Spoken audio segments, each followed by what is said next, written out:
Всем добрый день, меня зовут Раиса Зубарева, я представитель движения «За независимость Саха», и сегодня у нас очередные пятничные новости.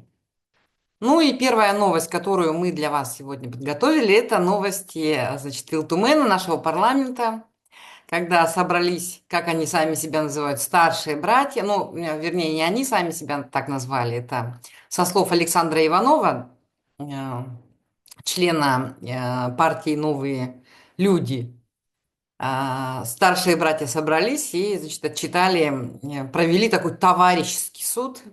Все совершенно в духе Советского Союза над младшим товарищем, то есть над самим Александром Ивановым, за его высказывание о том, что депутатам, парламентариям вообще абсолютно все равно, что он говорит, им плевать на проблемы, которые обсуждаются. Это было во время, он сказал, конкретная фраза его была, им все по барабану. Да, он ее произнес во время своего выступления.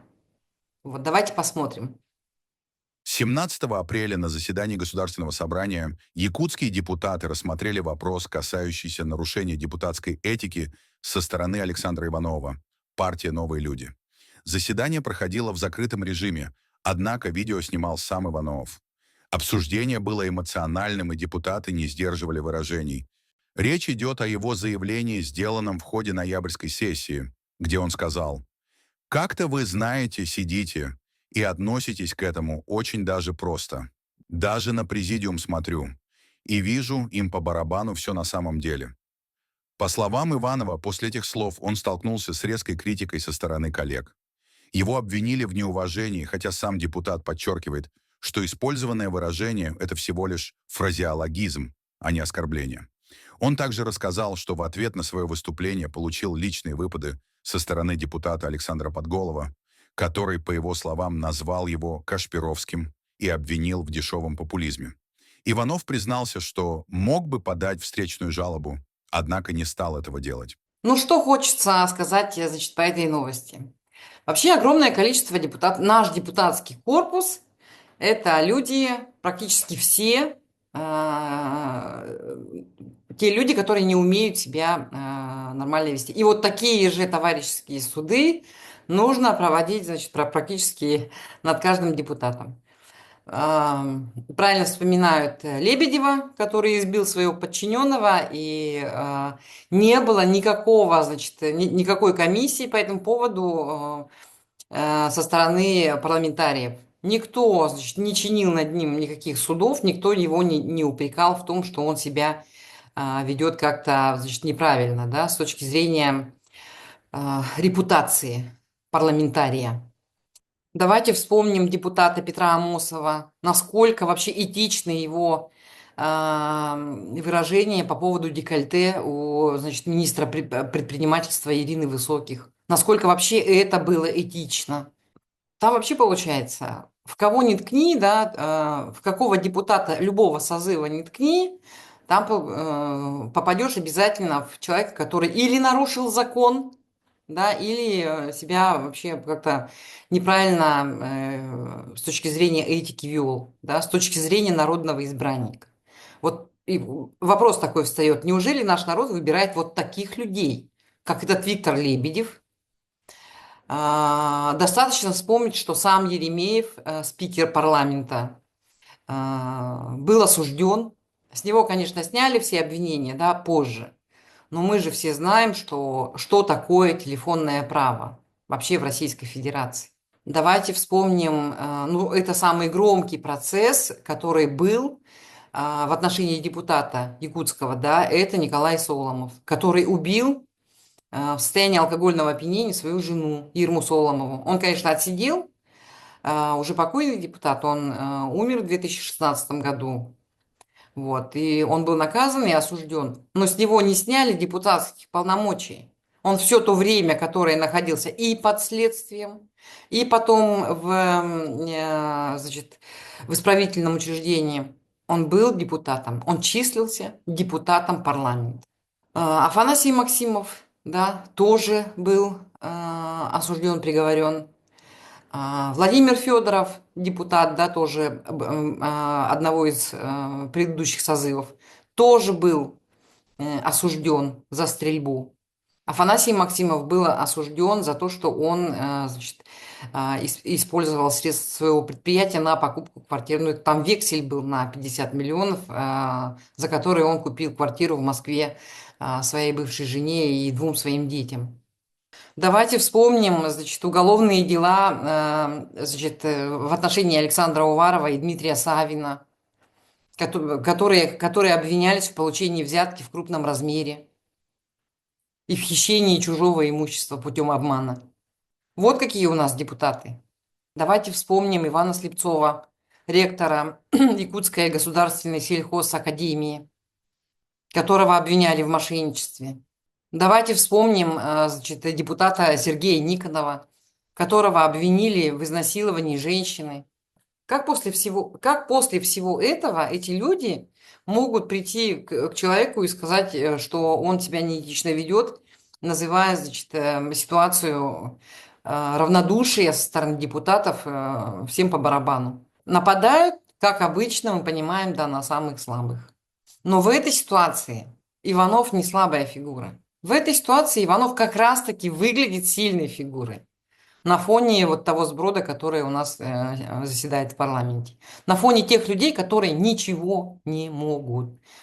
Они не только ничего не могут делать, они даже говорить ничего не могут, понимаете? Вот в чем проблема. Вот. Ну, всегда будет так. Им кажется, что они выбрали, значит, слабака в своей стае, да, и можно его покусать. Но я думаю, что поскольку Иванов выбран, да, избирателями на самом деле, вот, я думаю, что народ его поддержит. Значит, следующая новость у нас о том, что компания Nordgold заключает соглашение с оленеводами села Тяня. Давайте посмотрим. На днях представители родовой общины Тяня в очередной раз встретились с юристами группы Nordgold в Москве.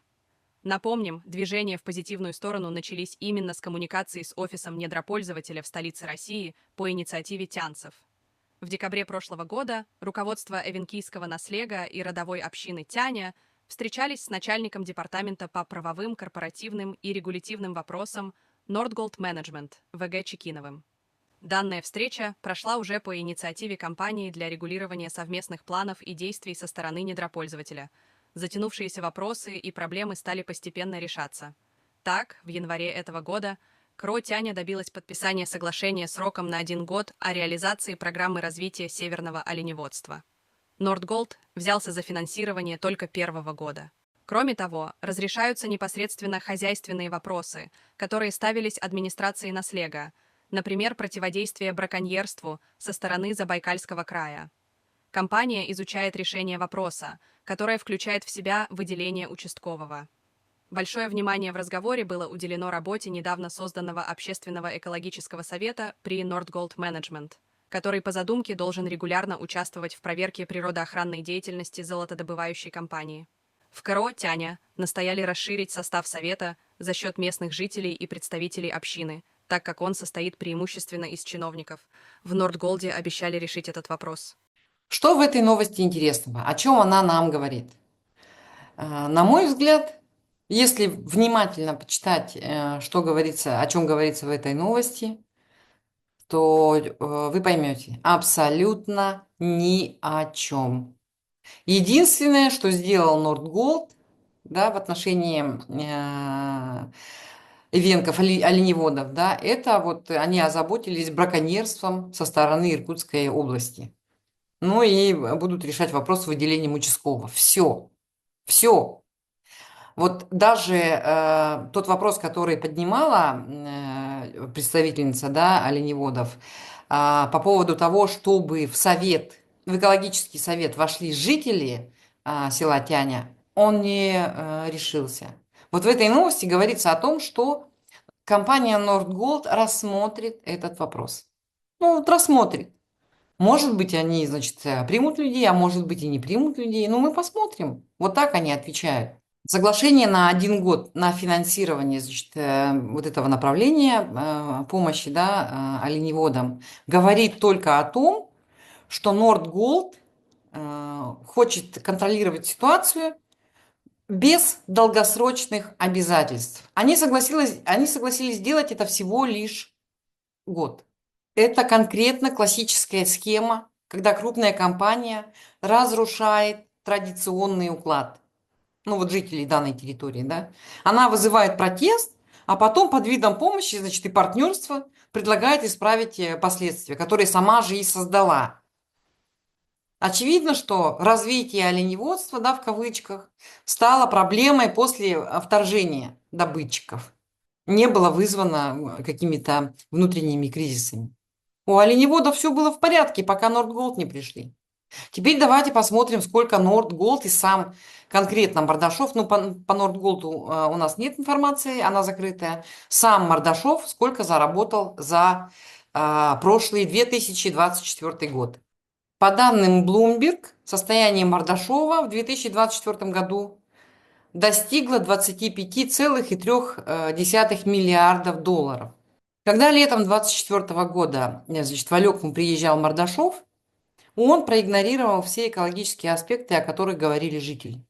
Что он сделал? Он пообещал помочь, значит, финансово в решении социальных вопросов.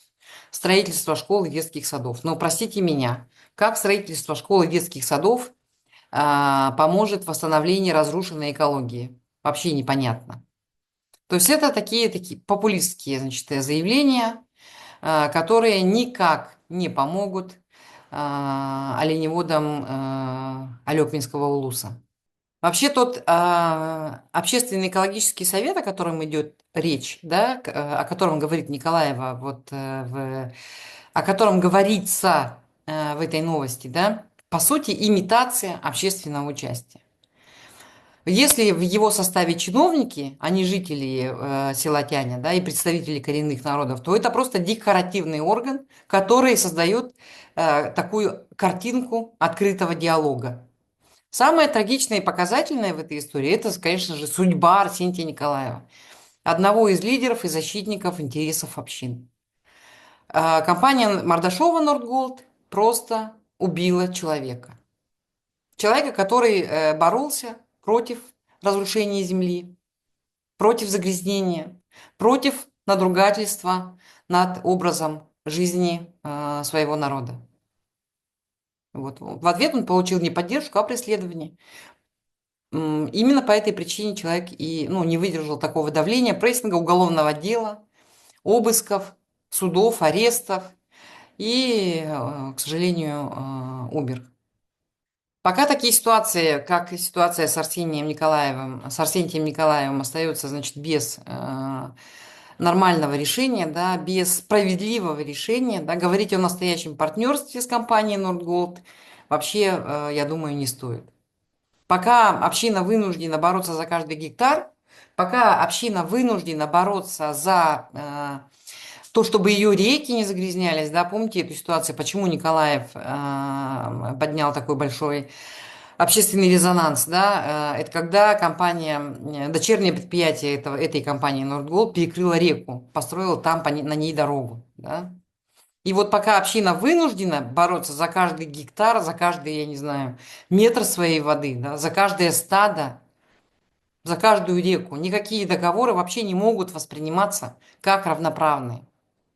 Это не партнерство. Это вынужденное существование с теми, кто пришел забирать. А компания Nordgold занимается только тем. Она забирает и ничего взамен не отдает. Во-первых, она не отдает. Во-вторых, она не соблюдает экологический, значит, кодекс. Ну а властям республики, похоже, абсолютно все равно, что происходит на территории республики Саха. И конкретно, что происходит с жителями Республики Саха. Потому что никаких действий со стороны Николаева, губернатора Якутии, мы не видим. Так же, как мы, например, не видели в 2017 году, когда там не на 0,1 миллиардов рублей был нанесен ущерб экологии компании «Алроса». Николаев тогда обещал, значит, наказать, но это были его предвыборные такие обещания, да, но в итоге компания «Алроса» заплатила за причиненный ущерб экологии республики всего там около 600 тысяч. Это смешно вообще, на самом деле это смешно. Вот, поэтому будем наблюдать за ситуацией, посмотрим, что будет дальше. Не назовут ли в очередной раз оленеводов села Тяня Алёкминского улуса экстремистами? Да? В прошлый раз их назвали иностранными агентами. Сейчас посмотрим, что они будут дальше, значит, придумывать для того, чтобы не прекращать свою деятельность и далее безнаказанно разрушать нашу экологию. Так, следующая новость. Это новость о том, что 9 мая у нас пройдет бессмертный полк. Шествие бессмертного полка в Якутии в этом году пройдет в традиционном формате. Глава республики поручил организовать проведение шествия на самом высоком уровне. Во всех населенных пунктах республики будут обеспечены все необходимые меры безопасности. Напомним, в 2023 и 2024 годах акцию «Бессмертный полк» не проводили в очном формате. Тогда якутяне размещали фотографии своих героев в социальных сетях, на одежде, автомобилях и на сайте движения. Шествие 1 мая не отменяют из соображений безопасности, а шествие бессмертного полка в Якутске, это, конечно же, конечно же, не будет отменено, даже по тем же самым причинам, соображениям безопасности. Что происходит? Вообще, это тревожный такой политический сигнал, который показывает избирательный подход властей к массовым мероприятиям. Что может произойти 1 мая? 1 мая, да, ну, так они контролируют, значит, протестную активность. 1 мая традиционно этот праздник связан с трудовыми правами, да, социальной справедливостью и выражением гражданской позиции. В условиях растущего недовольства, особенно в регионах, где экономика и экология под давлением, да, как у нас в республике, шествие может превратиться в антивоенную или антиправительственную демонстрацию. На самом деле, конечно же, это очень спорно, да, превратиться или нет, но все возможно. Все возможно, и власти для того, чтобы исключить любой, даже малейшая, значит, возможность антиправительственной демонстрации, да, они поэтому вот запретили проведение шествия 1 мая. Да, власти опасаются потенциальных лозунгов и плакатов, выходящих за рамки официальной повестки. А бессмертный полк – это такой вот управляемый достаточно символ.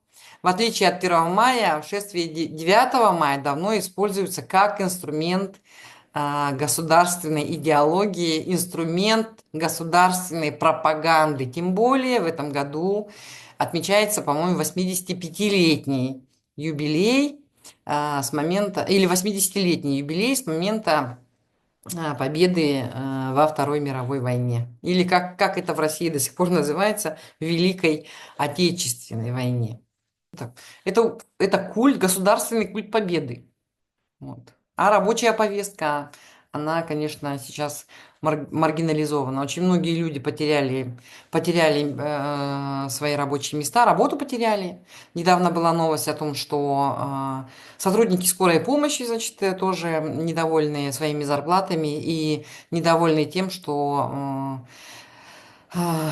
у них очень маленький штат. Да, не хватает людей для того, чтобы обслуживать город Якутск. Понесут ли родственники погибших в Украине портреты своих, значит, сыновей и братьев, которые вот погибли, да? Такие случаи уже были, и такие случаи пресекались раньше, да? Сейчас власть, скорее всего, понадеется на то, что люди будут самоцензурировать себя, и не все, значит, рискнут сделать это, да? Но с другой стороны, поскольку сейчас уже те, кто погиб в Украине, приравниваются к ветеранам Второй мировой войны, скорее всего, никаких репрессий в отношении тех, кто портреты погибших в Украине понесет вот во время этого, будет иметь, да, в руках во время этого шествия бессмертного полка, скорее всего, репрессий никаких не будет.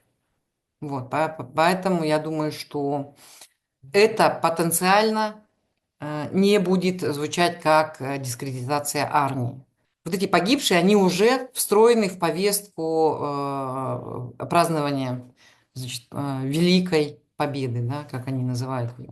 Вообще для чего это делается? Это делается для того, чтобы снять с людей такое моральное напряжение, да, представить всех погибших как погибших, значит, за Родину.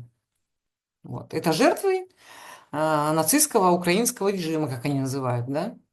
Вот, поэтому никакой критики, никаких вопросов ни у кого не возникнет. Вот. Но, да, им дается вот такое право хотя бы для того, чтобы снять это моральное напряжение, да, им дается такое право на скорбь. Единственное, зачем, я думаю, они будут наблюдать, это за фотографиями, допустим, погибших вагнеровцев, да. Ну, хотя интересно будет посмотреть, не все же, наверное, они же не смогут отфильтровать всех, да. Вот эти тысячи погибших, десятки тысяч, даже сотни тысяч погибших, если родственники выйдут, они не смогут отфильтровать всех. И там еще и, наверное, будут эти вагнеровцы, погибшие в Украине, которые отбывали сроки наказания до войны, да, за какие-нибудь, я не знаю, педофильские статьи, за насилие, за убийство, за грабежи, вот сидели по таким тяжким статьям. Интересно, да, будет посмотреть, если рядом с каким-нибудь ветераном Второй мировой войны, значит, на палке будет красоваться такой вот вагнеровец. Будем следить за событиями, посмотрим, как они будут развиваться дальше. Следующая новость – это о том, что вот на днях в Якутск прибыл грузовой, значит, самолет, полностью под завязку забитый цинковыми гробами. Прилетел он с Украины, и в тот же день, когда, значит, его освободили, этот самолет, да, выгрузили все, туда погрузили новых добровольцев и отправили их на войну. Мы видим настоящий конвейер. Конвейер, смертельный конвейер. Самолет, в котором везут груз 200 и одновременно, значит, новых добровольцев, это наглядная иллюстрация того, что называется человеческая жизнь, которая утратила вообще всякий смысл. Она настолько обесценена, что она просто утратила всякий смысл. Пока ты жив, значит, то есть ты жив, пока не сел в этот самолет. Как только ты сел в этот самолет, все, у тебя одна дорога – обратно приехать в цинковом гробу. И все это очень печально, значит, на фоне последних высказываний, да, о которых все прекрасно слышали, да, высказываний Кара-Мурзы о том, что, значит, русские не могут убивать своих братьев, славян, украинцев, и поэтому это делают жители национальных республик. Вот такой шовинистический, значит, взгляд на эту войну. Не так давно на якутском телевидении выступал военком, который говорил о том, что да, вот изменились правила призыва, да, теперь призываются люди от 18 до 30 лет, теперь будут призываться все, кто раньше был в запасе, но пока еще старые правила по здоровью действуют. Это последний призыв с 1 апреля, да, когда действуют еще старые правила. Не будут не будут призываться на службу те, у кого есть разные заболевания. Вот. С осени от 18 до 30 те, кто был в запасе, и те, кто имел заболевания, ну, например, такие как плоскостопие, да, и даже всякие сердечные заболевания, и я слышала там, что и с заболеваниями легких, и даже с сифилисом, все они будут призваны в армию. И что будет с ними потом, всем понятно, да? Будет оказано после того, как они пройдут учебку полгода или сколько там, на них будет оказано колоссальное давление для того, чтобы они подписали контракт и отправились на войну. То есть это вот такой, да, это конвейер. И конвейер этот будет работать, пока война не закончится. Значит, будут прилетать цинковые гробы, целые самолеты. Потом в эти самолеты будут грузиться призывники новые или добровольцы, да, и обратно будут они отправляться на войну. И все по новой. Опять цинковые гробы, призывники, добровольцы, цинковые гробы, призывники, добровольцы. Что делать в этой ситуации? Если власть грозит призвать вообще абсолютно всех молодых людей, да, скорее всего, нужно будет просто не значит, отзываться на этот призыв. Не призываться в армию ни в коем случае. Сделать все для того, чтобы не получить повестку. Надо просто уехать. Вас в любом случае найдут везде. Вас везде найдут. Куда бы вы ни уехали, где бы вы ни спрятались, вы все равно не будете находиться в абсолютно значит, пустом пространстве, да, где не будет людей. Люди все равно будут. Если вы из города уедете куда-нибудь в село, там все равно будут люди. И они все равно, среди них будут такие добрые, да, кто расскажет, что вы, допустим, переехали сюда из какого-то другого населенного пункта. К вам все равно придет повестка. К вам повестка придет, если еще и включат электронное вручение, сейчас оно пока еще не работает, да, электронные повестки, то все равно, как только вам придет повестка на госуслуги, будет считаться, что вы уже призывник. Вот. Единственный выход из этой ситуации – просто уехать. Любыми правдами, всеми правдами и неправдами, любыми путями покинуть эту страну. Единственное, вот единственное, что вас может оградить от участия в войне России с Украиной. От такой вот гибели, от такой судьбы, которую постигла которая постигла тех людей, которые вот приехали в Цинки. Недавно приезжают, да, и они еще и будут ехать. Вот, единственное, что можно будет сделать. А вот по поводу Карамурзы, конечно, не очень хотелось высказываться. Ну, что делают вообще сам Карамурза и все хорошие русские, да, все так называемые либералы, которые сейчас находятся за границей и представляют из себя российскую либеральную оппозицию. Что они, чью свободу они вообще защищают? О чем они говорят? Россия будет свободной. Чью свободу они защищают? Они защищают свою свободу. Свободу тех, кто вот на них похож.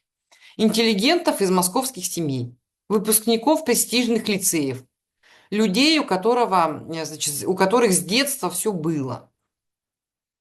Это не голоса народа. Вот та российская оппозиция либеральная, которая сейчас вот высказывается, да, и проводит русские марши в Берлине. Это голоса Москвы, той самой Москвы, которая хорошо жила веками за наш счет, за счет жителей национальных республик. Вы думаете, Карамурза Бурятию защищает? Или Башкортостан, где самая высокая смертность, да, от войны в Украине? Нет, конечно же. Он не защищает ни Тыву, где практически в каждый дом пришла бедность и смерть. Он не защищает нашу республику Саха, у которой все забрали. Золото, нефть и жизнь, да, оставили нам только страх.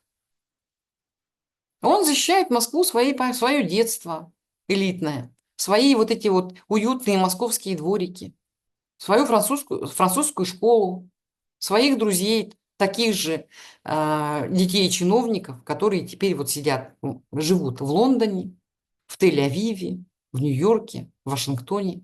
Они все вместе отстаивают свое право говорить по-русски, быть главными в этой стране и считать Россию своей. Вот и все, что я хотела сказать по поводу Карамурзы и по поводу, значит, призыва. Да. Всеми силами попытайтесь избежать получения повестки, вообще отправки на войну. Если родители слушают, то, пожалуйста, постарайтесь вывести своих детей из этой страны. Все, всем спасибо. Ставьте лайки, оставляйте свои комментарии, подписывайтесь на наш канал. Встретимся в следующую пятницу.